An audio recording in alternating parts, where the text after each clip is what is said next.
13장 31절에서 35절까지의 말씀입니다. 신약성경 누가복음 13장 31절에서 35절까지의 말씀입니다. 우리 한 목소리로 함께 읽도록 하겠습니다. 곧 그때에 어떤 바리새인들이 나와서 이르되 나가서 여기를 떠나소서 헤롯이 당신을 죽이고자 하나이다. 이르시되 너희는 가서 저 여우에게 이르되 오늘과 내일은 내가 귀신을 쫓아내며 병을 고치다가 제3일에는 완전하여 지리라 하라. 그러나 오늘과 내일과 모레는 내가 갈 길을 가야 하리니 선지자가 예루살렘 밖에서는 죽는 법이 없느니라. 예루살렘아 예루살렘아 선지자들을 죽이고 네게 파송된 자들을 돌로 치는 자여 암탉이 제 새끼를 날개 아래에 모음같이 내가 너희의 자녀를 모으려 한 일이 몇 번이냐. 그러나 너희가 원하지 아니하였도다. 보라 너희 집이 황폐하여 버린 바 되리라. 내가 너희에게 이르노니 너희가 주의 이름으로 오시는 자를 찬송하리로다 할 때까지는 나를 보지 못하리라 하시니라. 아멘. 살아계신 하나님의 말씀입니다. 잠깐 다시 한번 기도하시겠습니다.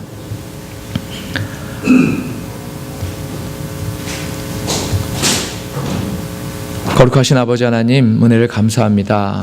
오늘 또 주님의 귀한 말씀을 들으려고 합니다.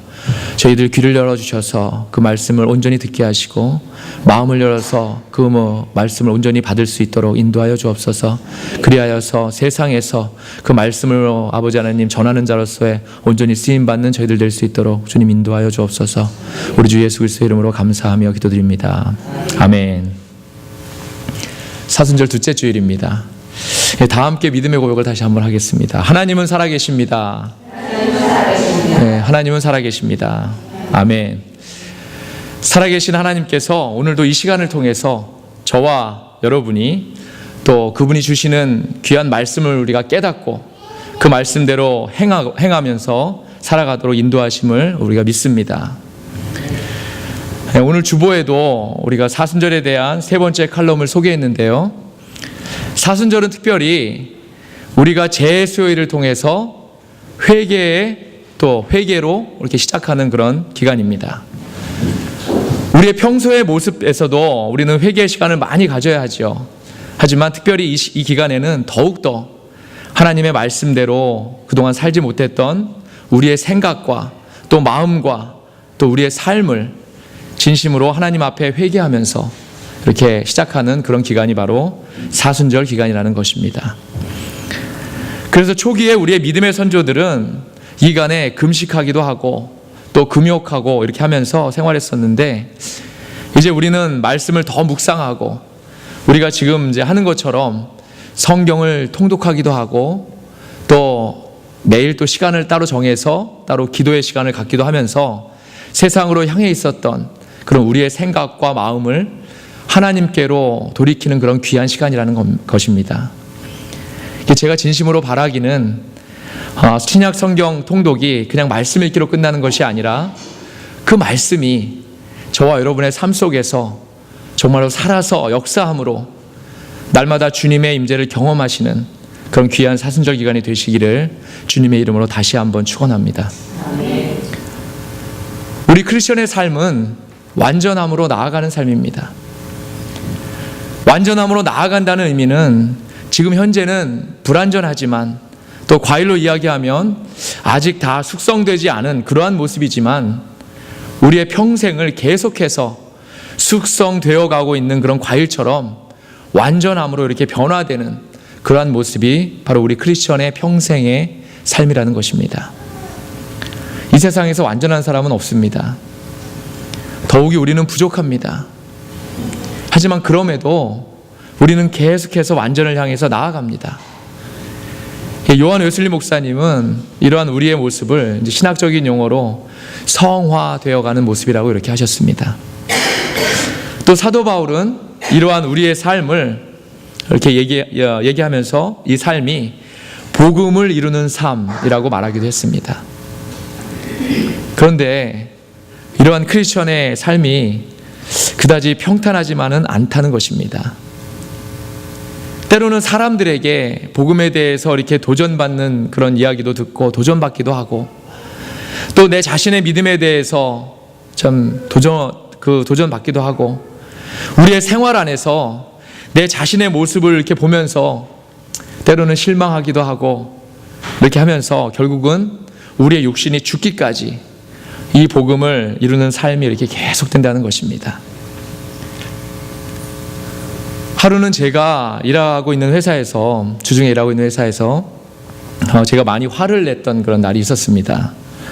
제가 목회자라는 것을 이제 저희 직원들도 다 알고 있기 때문에 평소에도 많이 이렇게 행동에 조심하는 편입니다. 가능하면 이제 다 이해해주고, 또 웬만하면 실수도 그냥 웃어 넘겨주고, 이렇게 업무를 볼 때도 좋게 이렇게 넘어가는 편이죠. 제가 중간 관리자 정도의 위치에 있기 때문에 제가 직접 이렇게 하는 일도 있지만 이렇게 많은 경우가 일을 이렇게 시키는 편입니다. 그런데 그날 그 일이 있었던 그날 이제 저희 사장님께서 출장으로 이렇게 계시지 않았습니다. 그래서 이제 제가 그 역할을 이제 해야 하는 그런 입장이었는데, 제가 어떤 일을 여직원에게 이렇게 부탁을 하게 됩니다.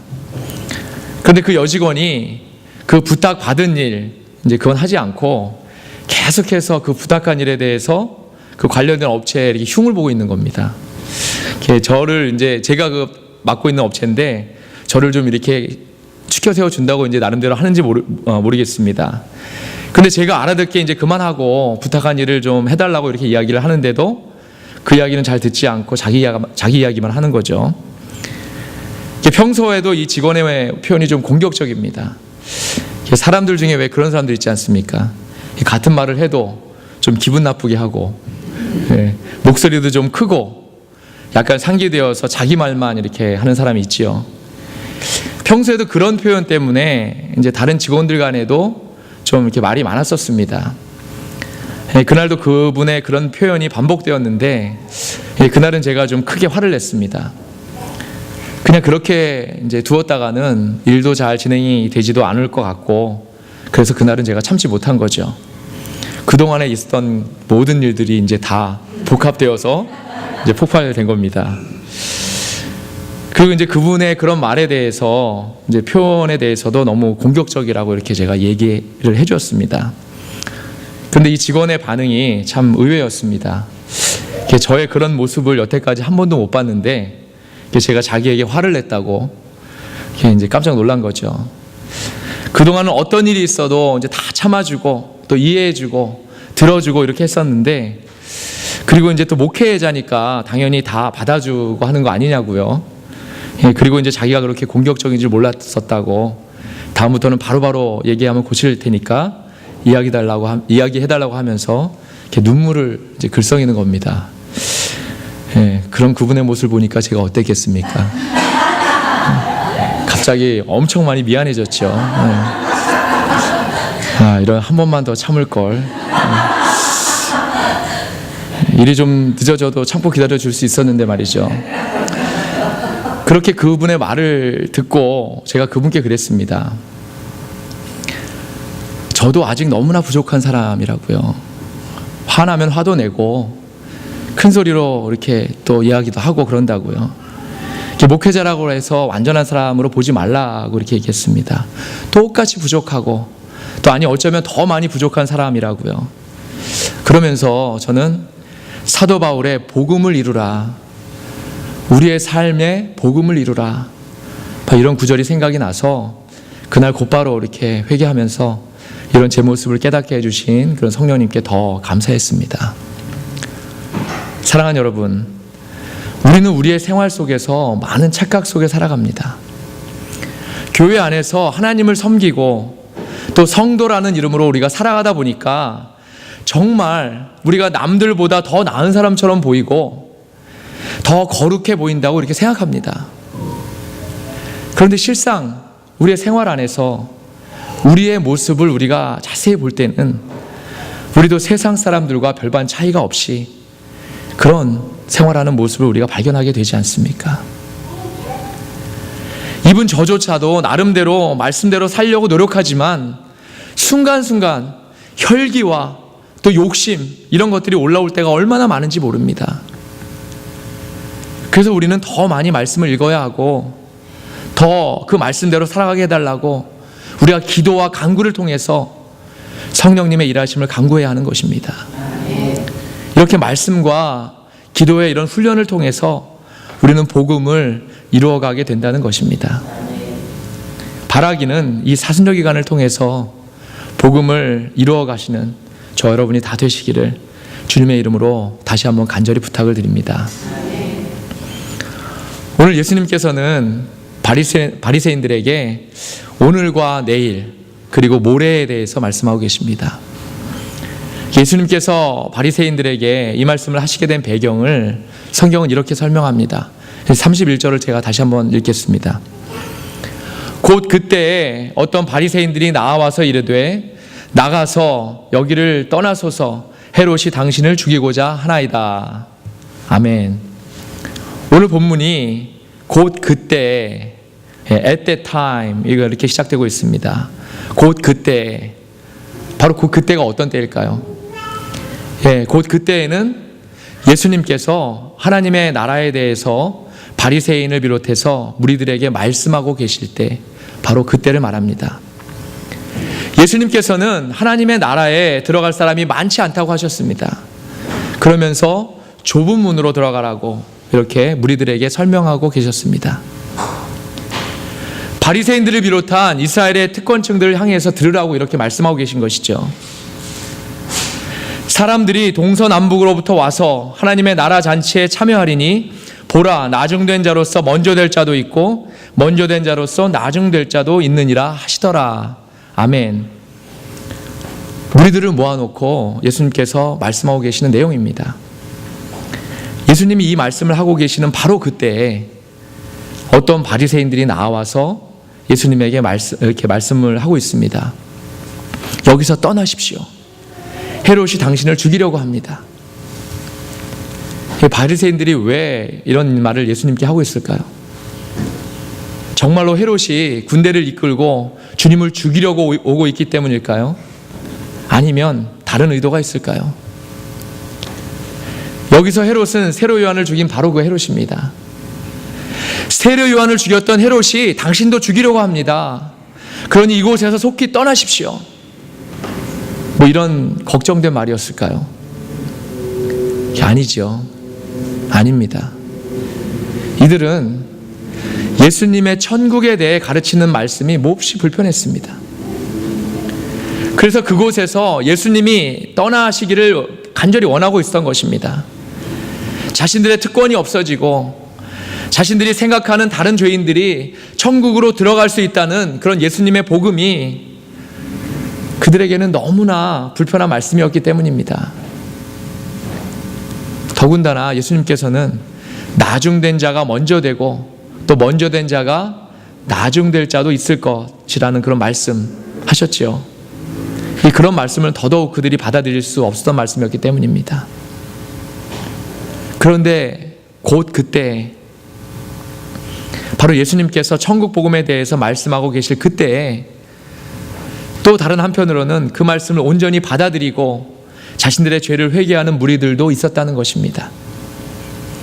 주님의 그 말씀을 그대로 온전히 받아들여서 좁은 문으로 들어가기 위해서 날마다 나를 죽이면서 자신의 죄를 회개하면서 결단하고 천국을 사모하는 그 무리들도 있었다는 것입니다. 이 무리들에게 있어서는 나중된 자가 먼저 되고 먼저 된 자가 나중될 자도 있을 것이라는 그런 주님의 말씀은 그 말 자체로 복음, 바로 기쁜 소식이라고 생각했을 것이 분명합니다. 저와 여러분은 이러한 사람들입니까? 곧 그때에 말씀을 듣고 나 자신을 곧바로 뒤돌아보면서 나의 죄를 회개하는 사람들입니까? 그렇습니까? 아멘 하셔야죠. 예. 곧 그때에 똑같이 천국의 복음을 듣는 사람도 이렇게 서로 다르게 두 가지로 생각할 수 있다는 것입니다. 한 무리는 자신을 뒤돌아보면서 죄를 회개하며 그 천국을 사모하지만 다른 무리는 그 말이 너무나 불편하고 자신들의 특권이 빼앗겨질까 봐 그 말씀을 선포하는 그런 주님을 거부하고 그분이 다른 곳으로 옮겨가시기를 바라고 있다는 것입니다. 주님은 이들의 생각을 잘 알고 계셨습니다. 그래서 그들이 빗대었던 헤롯을 사용하셔서 그들에게 말씀을 하십니다. 이르시되 너희는 가서 저 여우에게 이르되 오늘과 내일은 내가 귀신을 쫓아내며 병을 고치다가 제3일에는 완전하여지리라 하라. 그러나 오늘과 내일과 모레는 내가 갈 길을 가야 하리니 선지자가 예루살렘 밖에서는 죽는 법이 없느니라. 아멘. 주님은 자신의 십자가 사건을 예시하고 계십니다. 주님은 십자가에 달리시는 그날을 완전하여지는 날이라고 표현하고 계십니다. 주님은 그 십자가의 고통이 어떠한 고통이라는 사실을 너무나도 잘 알고 계셨습니다. 그 고통이 인간으로서는 도저히 감당할 수 없을 만큼 참혹하고 멸시와 수치의 순간이라는 것을 분명히 알고 계셨습니다. 그런데도 주님은 그날에 비로소 자신이 완전해질 것이며 그날을 위해 어떠한 고통과 수치가 있을지라도 주님 자신의 길을 끝까지 가시겠다고 이렇게 말씀하고 계시는 것입니다. 저는 가끔 제가 지금 가는 목회자의 길이 내가 지금 십자가의 길이라고 생각할 때가 있습니다. 이 길이 세상의 성공으로 가는 길도 아니고 또 말씀을 전하고 하나님의 교회를 섬기는 일인데 이 길이 십자가의 길이 아닌가 이렇게 생각하는 거죠. 이 얼마나 무모한 착각입니까?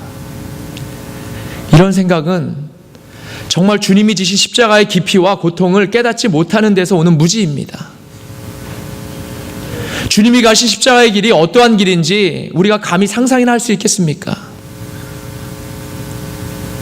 2004년도에 개봉했던 영화, 이제 멜 깁슨이라는 배우가 감독으로 데뷔하면서 이렇게 만들었던 The Passion of the Christ라는 영화가 있지 않습니까? 제가 설교안에서도 몇 번 말씀을 드렸었는데 이 자리에 많은 분들이 보셨을 줄 압니다. 이 영화가 얼마나 잔인합니까? 예수님이 당하셨던 그 수모와 살이 찢겨지고 피가 흐르는 잔인한 장면, 이런 장면이 너무나도 생생하게 표현해서 우리들에겐 충격 그 자체가 아니었습니까? 그런데 실제로는요, 그 장면보다 훨씬 더하면 더했지 못하지는 않았을 것입니다. 이런 영화를 보고도 과연 우리가 예수님의 십자가를 대신 지고 가겠다고 할 수 있을까요? 우리 안에 있는 어떠한 상황을 두고 어떠한 고난을 두고 감히 그것이 내가 짊어질 십자가 이렇게 표현할 수 있을까요?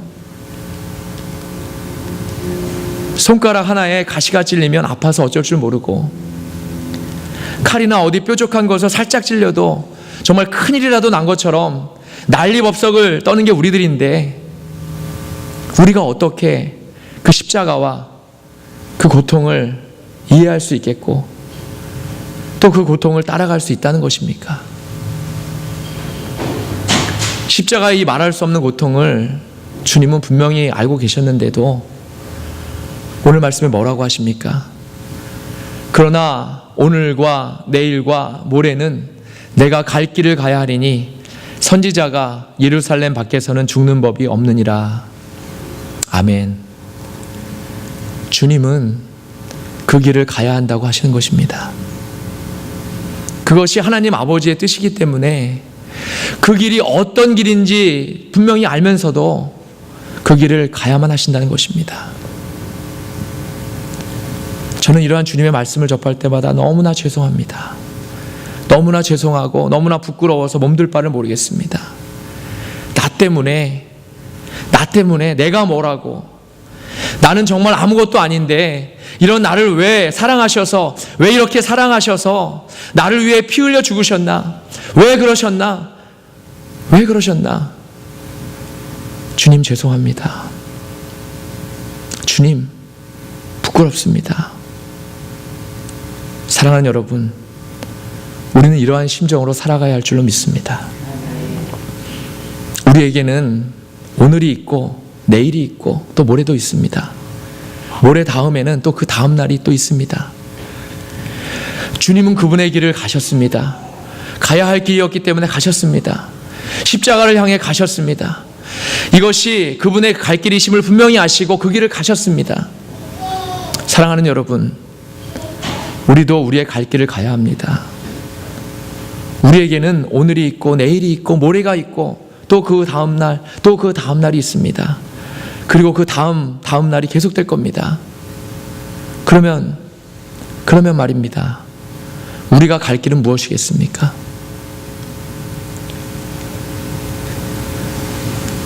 제가 즐겨 듣는 복음송 중에 사명이라는 그런 노래가 있습니다. 가사를 너무나 좋아합니다. 이 노래를 들으면 들을수록 제 자신을 이렇게 되돌아보게 되고 이렇게 앞으로 오늘 내일 그리고 모레를 어떻게 살아가야 하는지에 대해서 이렇게 생각하게 합니다. 가사가 이렇게 됩니다. 주님이 홀로 가신 그 길 나도 따라가오. 모든 물과 피를 흘리신 그 길을 나도 따라가오. 험한 산도 나는 괜찮소. 바다 끝이라도 나는 괜찮소. 죽어가는 자들을 위해 나를 버리길 바라오. 세상이 나를 미워해도 나는 사랑하겠소. 세상을 구원한 십자가 나도 따라가오. 생명을 버리면서까지 나를 사랑한 당신, 이 작은 나를 받아주오. 나도 사랑하오. 사랑하는 여러분, 하지만 이 노래의 가사가 이렇더라도 우리가 이런 고통의 길을 정말로 따라갈 수는 없을 겁니다. 우리가 이렇게 살고 싶다고 다짐해도 우리는 너무나 연약해서 이대로 살아가지 못합니다. 흉내조차도 내지 못할 겁니다. 하지만 우리가 이러한 심정으로 살아가야 한다는 것입니다. 이러한 다짐으로, 이러한 믿음으로 우리가 살아가야 한다는 것입니다. 그리고 그 다음은 성령님께 구하는 것입니다. 우리의 이 모습이, 이러한 우리의 다짐이 성령님을 통해서 어떠한 방향으로든 하나님의 일을 우리가 할 수 있게 나타낸다는 것입니다. 예수님은 오늘, 내일, 그리고 모레 당신의 갈 길을 가셨습니다.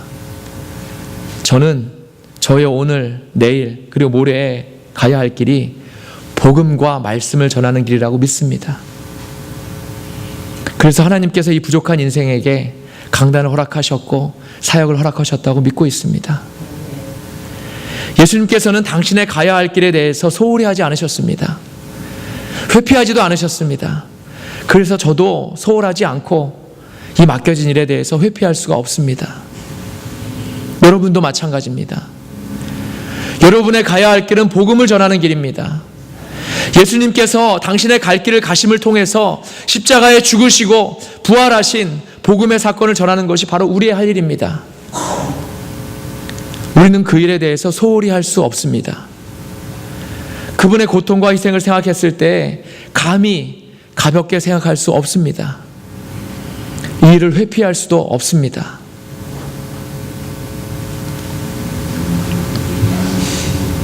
저는 한 달 전쯤에 다큐멘터리 한 편을 보다가 깜짝 놀란 적이 있습니다. 인도네시아의 어느 작은 섬에 대한 이야기인데, 우리가 다 알다시피 인도네시아는 무슬림 국가 아닙니까? 그런데 아주 가난한 어느 섬에 대한 이야기인데, 그곳에서는 아직도 바다에서 이렇게 손으로 고래와 또 아주 크기가 큰 가오리를 잡아서 생계를 꾸려가고 있습니다. 별로 놀라시지도 않네요. 손으로 고래를 잡는다는데 상상이 가지 않지요. 어떻게 고래로 이렇게 손으로 고래를 잡을까? 고래가 출범하게 되면 아주 작은 배 하나에 한 대여섯 명 정도가 타고 그 배들 몇 개가 고래 주위를 이렇게 둘러싸고, 배에 탄 사람 중에 한 명이 작살같이 생긴 이런 창을 들고 배에서 그냥 온몸으로 다이빙을 이렇게 해서 내리시면서 고래 등이나 몸에 창으로 온몸으로 꽂아놓고, 그리고 자신은 바다에 그냥 몸을 던지고는 다시 헤엄쳐서 이렇게 배로 돌아오고 하는 일을 반복해서 이렇게 고래를 잡습니다. 생각하기에도 좀 잔인하죠.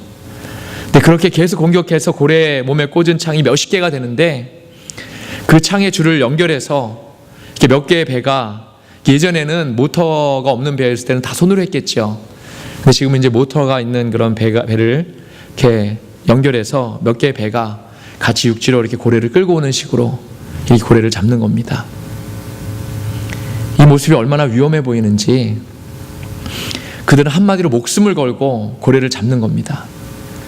온 몸에 상처가 나고 또 고래를 꽂은 창과 연결된 줄은 아주 이렇게 얇아서 그걸 이렇게 손으로 이렇게 당기는데 손이 다 부르트고 이렇게 손바닥이 찢어지고 이렇게 하는데도 그들은 이제 가족들의 생존을 위해서 또 그들의 생존을 위해서 그 일을 계속하고 있습니다.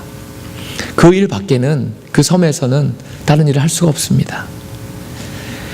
그리고 잡은 고래는 이제 거기에도 이제 배에 선주가 있습니다. 배에 선주와 또 목숨 걸고 고래 등에 창을 꽂은 사람, 그리고 이제 그 고래잡이를 이렇게 앞에서 서가지고 이렇게 진두지휘를 합니다. 그렇게 했던 사람이 있습니다. 그 사람들에게는 고기 부위를, 좀 좋은 부위를 더 많이 주고 나머지는 이제 사람 수대로 n분의 1로 이렇게 나누게 됩니다. 그들의 인생 자체가 참 전쟁이죠. 전쟁과도 같은 삶이라고 표현하는 것이 아마 맞을 것 같습니다. 그런데도 그들은 그들의 생활에 만족하고 있습니다. 그런데 다큐멘터리를 보면서 제가 참 놀랐던 것은 바로 그곳에 하나님의 복음이 전해졌다는 사실입니다.